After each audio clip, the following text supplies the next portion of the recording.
The 2026 draft is regarded as light on quarterback talent, with one name held above the rest. However, the tape reveals a deeply intriguing second prospect.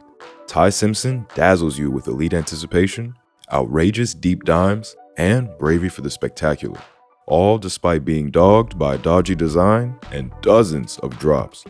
However, when you dig deeper, cracks start to emerge, and the picture becomes less complete. So, let's discuss what had me hooked, yet why I remain hesitant to truly crown him. A fact often overlooked by the casual fan is how much NFL offenses rely on timing. At the pro level, elite speed and expert scheming means passing windows are only available if you throw with anticipation. Because of this, it is the most coveted trait for quarterbacks looking to transition from college to the pros. Here, Ty Simpson is honestly electric, anticipating the attack to all quadrants of the field. From the Crimson Tide logo, Bama motions to trips and run an NFL staple dagger, using two to clear out space for a dig route. Run with a play action to get the backers to creep up, Ty is winding up in sync with the cut, anticipating the ball to the gap. It's perfect placement, and the receiver can catch it in stride and use the momentum to break the tackle, taking this in for the score. Being able to anticipate the ball to the middle of the field is what so many young quarterbacks struggle with, but Ty has it in abundance. Second and long after the sack, and the Tide call another dagger concept, this time to a deeper depth to get yards back. Again, the timing is on point, thrown at the cut to allow his receiver to run onto the ball, keeping his momentum as he jukes the safety out wide. More intermediate throwing, and more anticipation through the zones. Oklahoma rotates to a cover 3, and he's quick to spot a window will open to the deep option on the levels concept, timing it well again to allow for the catch and run. It's not all midfield strikes. The anticipation continues when he attacks boundary. Reading the corner here gives him the coverage, and when they stay flat to try to bump the stack, he knows he's getting a cover too. Smartly, the second guy here is running the fade, and the press does nothing to disrupt his path, leaving a perfect timing window to the turkey hole. It's thrown right as he reaches level with the flat defender, dropping a beauty out in front, allowing the receiver's momentum to carry him to the end zone. And more beautiful sideline anticipation on the sail concept. The X clears out the safety, and then the slot can out-leverage his defender to the boundary space, but this is only open when thrown with anticipation, especially to the short side of the field. It's thrown before the receiver is out of his break with tremendous bravery as the blitz crunches in. No coverage can beat a perfect throw. That's just facts. In all these attempts, Simpson shows an aggressiveness to attack, willing to attack closing windows to create game-flipping plays. High red here against Mizzou, and Simpson delivers a strike to split the coverage for a score. Trips to the top of your screen, and Bama use an exit motion to create a space on the double post concept. Expecting quarters, the Tigers roll into cover 3, making the window smaller, but still available if the throw's in rhythm, ripping a rocket between the two deep defenders for a touchdown. Now that's a strike. More early attacking allows the Tide to chunk their way through the defense. Working off the play action, Ty spots the zones when his back turns around to survey, and knows he has to throw early to find the gap. It's thrown perfectly in stride, zipping it to the in cut before any hanging defender can close the window. Back against Mizzou, he's going to need perfect placement to squeeze this one in.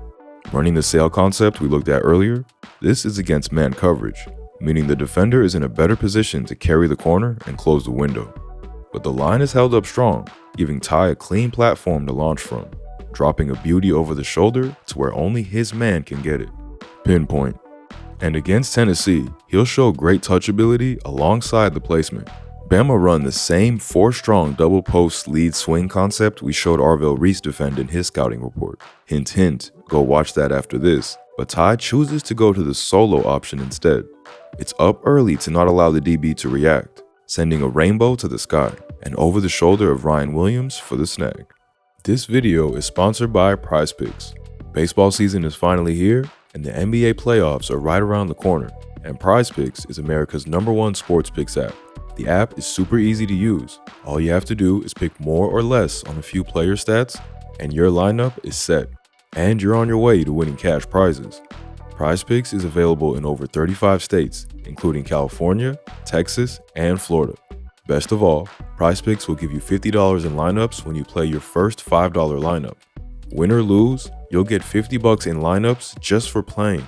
So download the app and use our promo code HMA to get $50 in lineups now. Prize Picks. It's good to be right. What stands out amongst this anticipation and diming is the level of bravery when throwing against pressure. The eyes remain up even on clean rushers, willing to stand in and take the hit to deliver a dime. The safety sneaks down to become part of the blitz here, making him unaccounted for in the protection scheme, and bravery is going to be needed. Ty remains unfazed despite the incoming heat, knowing Auburn is going to have to play man behind this pressure, and the crossing route will open with the leverage. Strong to stand in knowing the hit is coming, delivered right at the cut to convert the third down. Against Georgia, more balls amongst the blitz wins another third down. The Dogs send 6, playing a 2 under 3 zone behind it. But everything's one-on-one on the boundary, and Ty knows he has the comeback route available. He stands tall despite the incoming crunch, ripping this to the sticks for the conversion. Back against Auburn and down into the red zone, this is great bravery and feeling for the play to find the open man. Auburn shows cover 0 and the only popper drops middle, meaning the 2 far receivers running crossers will get open, if he can hang on long enough. His rapid feet and furious footwork actually work to his advantage here, backpedaling away from the defense and hanging tall, dropping a dime to the back line for the touchdown. And flipping the field, this is a fantastic display of patience from his own end zone. Bama tries to flood the Tennessee zones with the overloaded dagger concept. But as he gets ready to throw the dig, pressure is through. But there's no panic, scramble, or throwaway.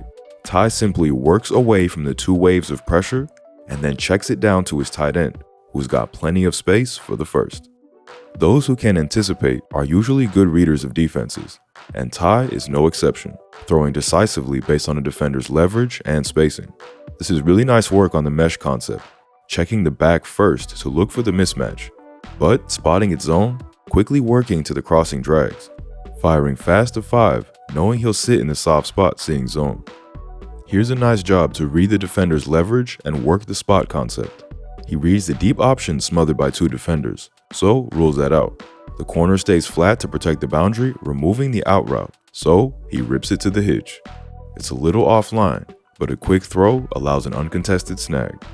More good reading here against the blitz. They only show a 5-man line, but both backers come hunting, leaving the middle vacated. This calls for a sight adjustment from his receiver, adjusting his route based on what he sees, curling up into the space, and Ty is in sync. And versus LSU, he does a great job to sort out the protection versus the blitz, and get a chunk to punish them. He correctly sends the back to slide right, giving him time to go from front to back on his progressions and find a curl for the first. Veteran stuff. Part of reading defenses is understanding when windows have already closed, being able to transition your eyes to the next read and work through your progressions. Here, there's some good work from Ty, especially working front to back, if a little slow to move at times. This is great work in the low red to work from front to back to find a score. The motion tries to create an overload, but SC are all over it. So, Ty works quickly backside, where his tight end is slicing through the zones, throwing an early strike to split defenders for the score. And here's good quick front to back reading that looks exactly like an NFL quarterback. Bama has a spot concept called front side, but the defense is all over it. So he works to the bang grab concept backside, which has worked perfectly with the defenders closing on the hitch to open the bang route. It's thrown perfectly in rhythm, and there's no way for the defenders to close quick enough. Excellent stuff. A trait that has become a regular amongst young quarterbacks is the ability to make the improv play. With offenses vastly more spread out at the high school and college level, quarterbacks have gotten better and better at extending the play to find a target, including Ty Simpson. SC are all over the scissors concept here, and quickly squeeze the pocket too, so Ty works up on his progressions, but still finds nothing available, so dashes right and extends the play. He looks like he's turning the corner, but keeps his eyes up, catching out the defender who tries to step up, finding his man open for the first. Nice naked boot design here off the fake pitch, and with the defense flowing hard to stop it, there's no options for Ty. Knowing the end has the speed to cut off his angle to the boundary, he slams on the brakes to create space, and prays for his receiver to read it. Williams comes up clutch, and Simpson delivers a strike once he's set his feet. And more fun design here against Auburn, this time with Ty calling his own number. They fake the ball to the end around and try to run the fast flat play, But Auburn shut it down and closed any chance of him wheeling to the corner. Clever footwork has him dodging the first, then the second, and the third, before diving for the sticks and the 4th down conversion. If you turn the video off at this point, and please don't, we need the watch time, you'd think Ty Simpson is the next great NFL quarterback. But troubled tides lay ahead.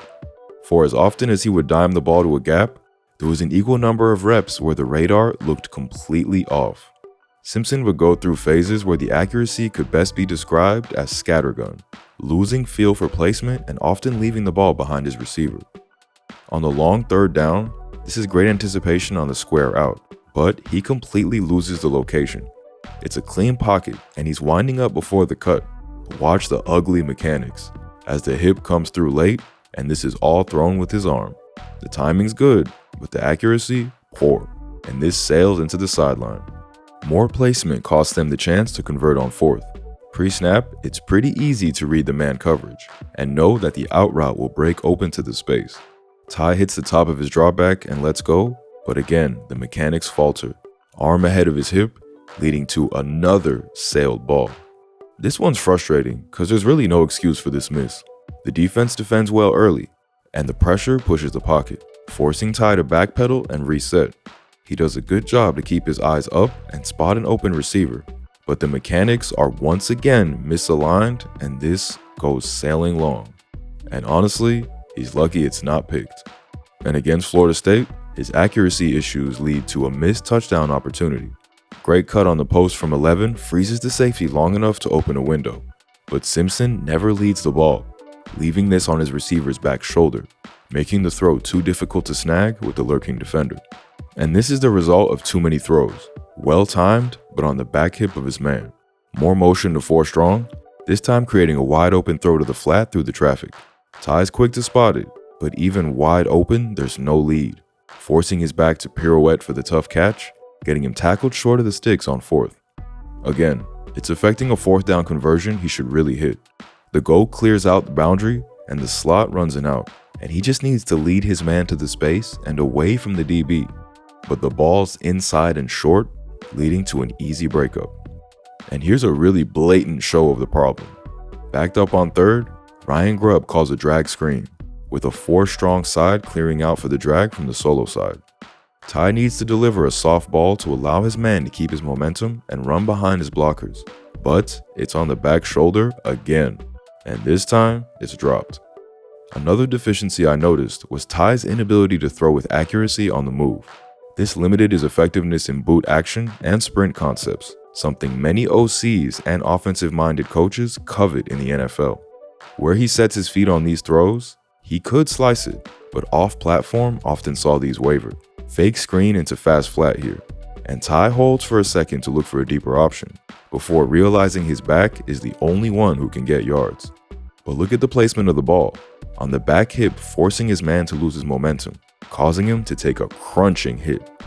And here, they boot him left, but the same problem arises. The mid-crosser is open this time, and Simpson does find him, but the throw causes the receiver to contort to catch it. This ain't good enough at the pro level.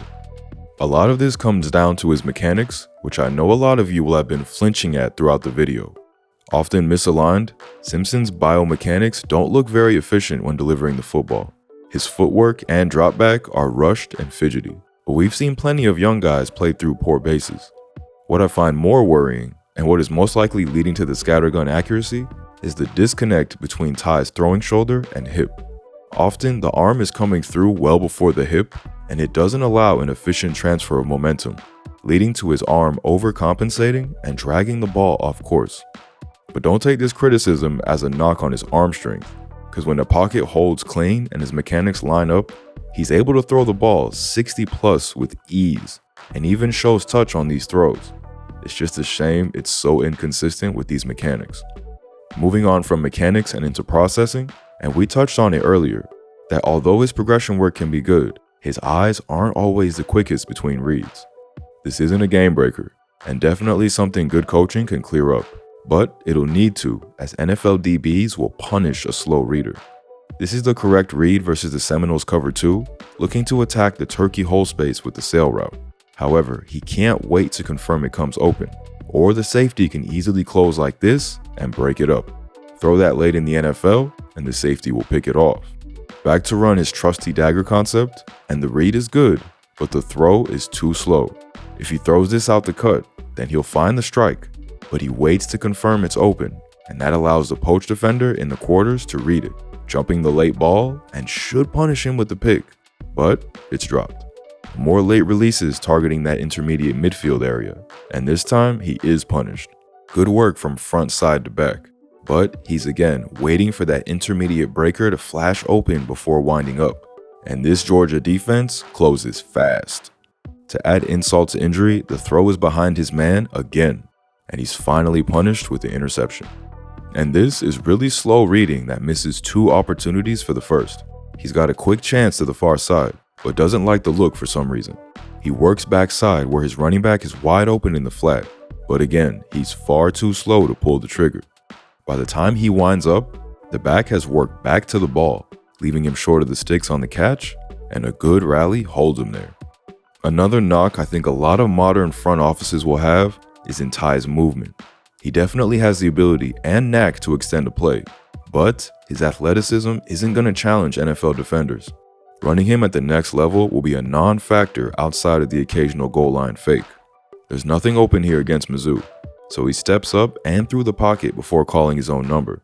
It was the correct call, but despite the head start, he can't turn the corner on the linebacker and is quickly hurried out the boundary. And a snap later, the Tigers send the blitz, and more good movement frees him, but he can't turn the corner and make him pay for it. A lot of modern quarterbacks are fast enough to turn this for a first, but Ty gets caught short, and Bama are forced to punt. And please don't ask me what the hell Ryan Grubbs is doing running him on a power read against Georgia of all teams. Neither you nor I know why this was called. It's all I know is it damn sure shouldn't have. And that brings us to everyone's favorite part of the video, thinking football, complaining about college offenses. Ever wondered what an offense would look like if your caffeinated Madden playing younger brother was allowed to be an offensive coordinator? Welcome to the Ryan Grubbs 2025 Alabama offense. We love trick plays here at TF, and I'm always pushing to give wide receivers more carries, but this offense was so stacked with them, it felt completely disjointed. Nothing felt seamless and set up from one formation to another. Instead, plays felt random and inconsistent. It could be fun to watch, but it completely obliterated the rhythm of the offense. The second problem with the offense was the monumental amount of drops by its playmakers. Usually, I disregard drops as just noise, but this Bama offense was too shocking not to mention.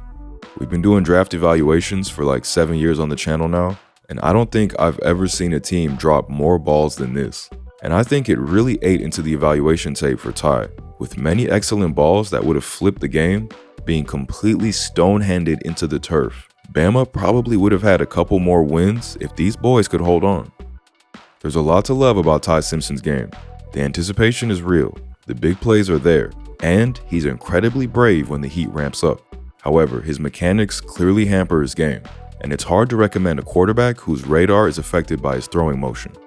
Asking a quarterback to change their mechanics is a serious ask, but if someone does figure it out, man, have they found a top-tier QB.